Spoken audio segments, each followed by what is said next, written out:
Hello everyone, how are you? I hope you're safe and well. It's Paul here, and I thought I'd do a video today, sort of talking about the week and what I've been up to. Unfortunately, there's no car stuff on it, so if you don't like my jokes or my stories, you can click away now. But anyway, yeah, we've had a bit of a tough week, everyone here in the UK. Obviously it's the 19th of September today, 2022, and obviously, and you know, God bless her, our Queen died yesterday. Hope you're doing all right up there, ma'am. Thank you for everything you've done for us. But also yesterday, the 8th of September, would have been my dad's 80th birthday.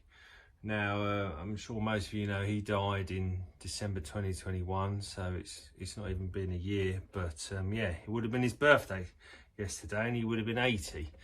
So it was a bit of a tough day. I knew it was coming up and all that, and you know, I was preparing myself for it. You know, it's only a day, but when I'd sort of forgotten that he would have been 80, and I went to work, and yeah, everything was okay, and then sort of I realised that, and I sort of broke down a bit and in the toilet, so I had to have a little bit of a cry, so I had to come home. So I sort of spent the day at home to myself, bit wobbly, but you know, it was all right in the end. It was always going to be like that, but and I'd planned to do like this video as a sort of a tribute to him and sort of tell you a bit about him, because he was a very interesting man. And yeah, and he'd be up there in heaven with the Queen, Mom. You know, find your way over to me dad. I'm sure he'll tell you a few funny stories. I've got a glass of wine. I've got the bottle here. Dad loved a glass of wine, so I'm having a glass now in his honour. But yeah, I just sort of wanted to tell you, so this is the reason why I'm doing this, is I just wanted to you know, tell you a bit about him. Of course, he was the one that got me into cars. He loved cars. We worked out he owned over 30 cars in his life, and he loved Jaguars, and he owned 19 different Jaguars. He had them all. He had like the Mark IIs, you know, Inspector Morse, those sort of ones, E-types. Oh God, I wish he still had the E-type now, because they're worth a fortune now. XJSs, XK8s, XKRs, blah blah blah. He had the lot. What was the last one he had? Oh yeah, the XFR. That was nice. I drove that to Nottingham, where we buried his ashes, and yeah, that was a nice car. And I sold that, and it's gone to a good friend of mine and Dad's, Steve, and you know, his memory lives on.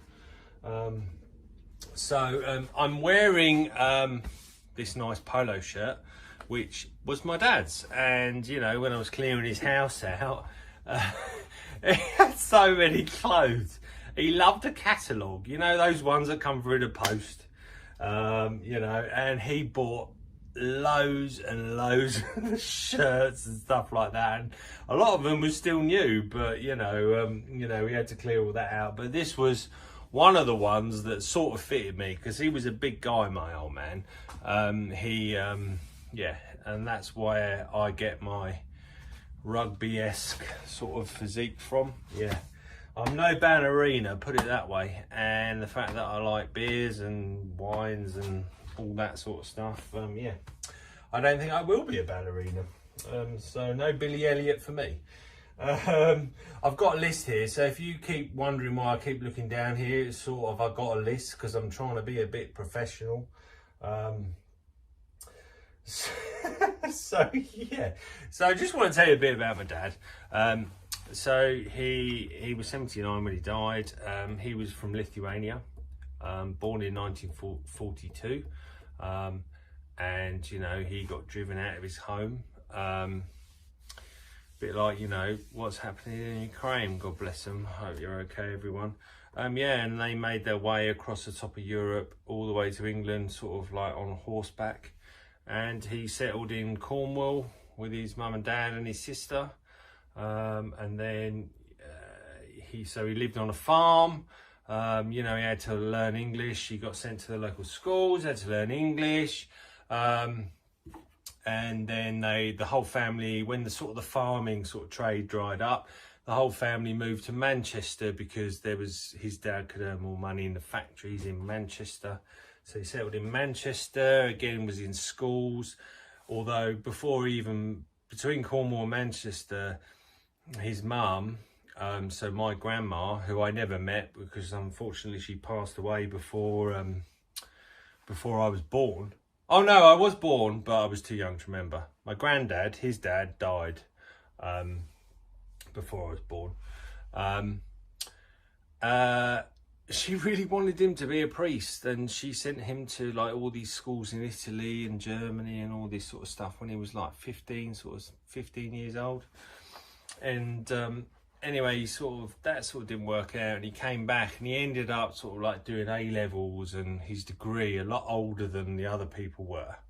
But he ended up in Manchester, where he got the love for Manchester United, which is the football team I support.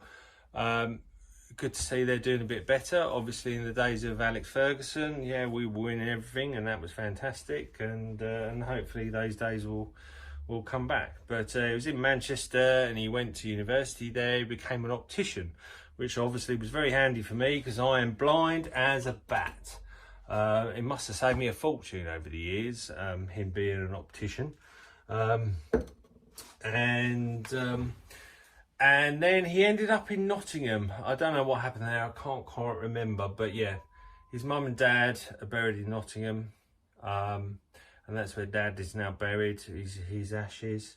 I think that's where he met my mum as well.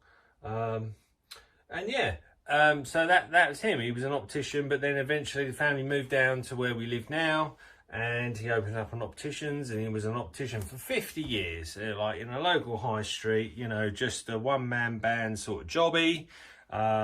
You know, he had all these other opticians in the high street, Boots, you name it, Specsavers, whatever, blah, blah, blah. But he was sort of like a pillar of the community, as they say.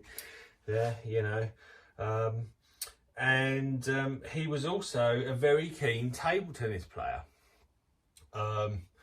which is something he got me into. I remember when I was 5 years old. Again, I'm not built for table tennis. If I take a step back, I'll go over here. Hi. Yeah, I'm quite a big guy, just like Dad. But yeah, I've been playing table tennis since I was 5, on and off. I played all the way till I was 18, then I went to university. I ran the team up there, and yeah, when I was clearing out Dad's house, I found one of his table tennis trophies there. So he was what's that, the over 60s winner in 2005. So a long time ago. I'm not going to do the maths because I know I work with numbers, but yeah, I've had too many of these. Cheers. And yeah, and I play table tennis. Yeah, so I had loads of trophies over the years, but my wife won't let me keep them, so I just bin them. But I kept. I mean, no. I mean, there was loads of them. They just get dusty. So, but these are my best ones. So in 1996, how long ago is that? A long time. I won the Essex under-17s and under-21s in the same day. That was a great day. I was probably too young to have a beer to celebrate, but I can't remember whether I did or not. But yeah, yeah. So that's my claim to fame, so to speak. Look at them. So I've kept them. I'm not allowed to keep them in the house or on the mantelpiece. I have to keep them in a place where dust really gathers, like my garage. But anyway, I've kept them. One to tell the grandchildren, you know. But yeah, so I played table tennis. I've been on and off since I sort of started work. Yeah, because I sort of played up to I was 21. then I started work, and then I just sort of like was focusing on work, and then we had kids and all that, and I've had a couple of comebacks, and I actually came back, you know, like 2019, and then COVID hit, etc, etc. But the point of it is, Dad was always there. He I remember, oh, I'm going to start welling up now. He loved a leather jacket, you know, like Fonzie out of Happy Days. He loved a leather jacket, and it's sort of like whenever I see a leather jacket, and I'm not talking about a long one, I'm just talking about like a bomber jacket, a leather jacket. He always liked a leather jacket. I mean, he bought me one a couple of times, and I wore it thinking I was cool, but I don't think I really was. But anyway, but yeah, he would always be at my games, and you know, although I was a better player than him, and I had a completely different table tennis style to him, you know, he was a great coach. You know, in times I was a bit of a hothead and all that sort of stuff, but yeah, I think he was proud of what I sort of achieved with my table tennis career. So yeah, so yesterday was the 8th of September, and I knew it was coming up, and I've started playing table tennis again, because I've got a table out there in the garden. You've probably seen it on other videos, but my girls started getting into it this summer, because we've had great weather, as I've said numerous times. I started taking them to coaching, and then I just thought, you know what, Dad had a lot of friends on the table tennis sort of circuit and all that sort of stuff, so I'll start playing again. It's what he would have wanted, and I know it would have been his birthday yesterday, and you know, it was a choice between destroying a bottle of Shiraz or playing table tennis. He probably would have preferred me to play table tennis, so that's what I did. So I've signed on another team, and we had a great night.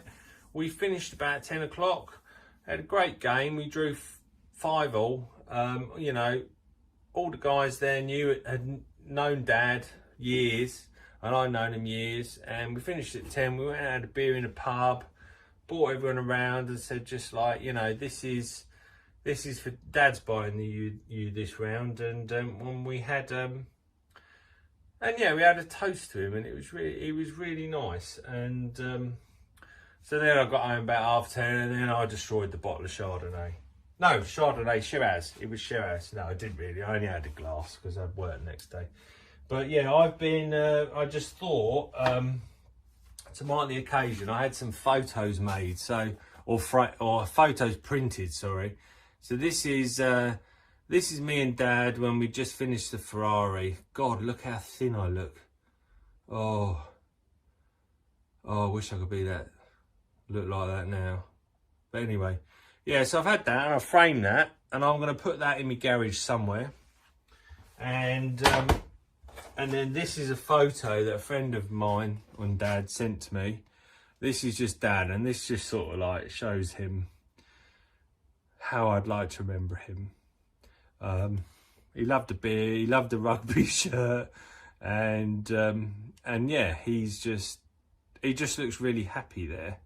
So I've got that, and I'm going to put that sort of just down there, so he can he's always looking at me when I'm doing my fiddling with my car bits or whatever I'm doing. So there you go. Sorry, I'm starting to go.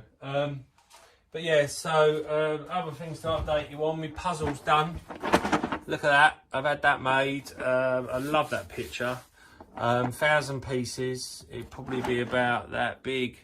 I'm not going to do that until the car is done and it's gone to the paint shop. Speaking of that, so I've set myself a deadline now, because oh my eyes. Because I need to get on with it, really. It's looked like that for like a few months, and I've done a lot underneath and all that. But let's do this. Let's set a deadline. 8th of September, so Dad's birthday, 2023. That car, let's show you. There it is. That thing needs to be with my mate Dave who's going to paint it and make it look fantastic by the 8th of September next year, 2023. So that's my deadline. So I've got a year. I hope to beat that, but I'm not going to rush it because I don't like rushing things. So yeah, so that's my deadline. And I think that's about it really. So, oh yeah, and then, so I know I've just talked for 15 minutes. I can see it on the old screen there. But tomorrow I'm going to do a proper car video. And what I'm going to do is talk about the old wing mirrors and how I sort of fit them on, because I've actually fitted real RS, sorry, don't look at me, look at them. Oh, it's backwards. There we go. Yeah, there you are. I've actually fitted real ones this time, and I just want to show you how I did that, because a couple of people have asked me about that. So yeah, I thought I'd do that. Anyway, I'm going to say goodbye now. My wife has just sent me a WhatsApp saying, "Where are you?" which probably means dinner might be ready. But yeah, I'm just going to say goodbye. There's my old man. God bless you, Dad. I love you. Happy birthday. And yeah, I hope you're looking down on us and are happy with everything that's going on, and you like the channel, blah, blah, blah. And say hello to Elizabeth for us, and I hope you're all okay. See you later. Bye.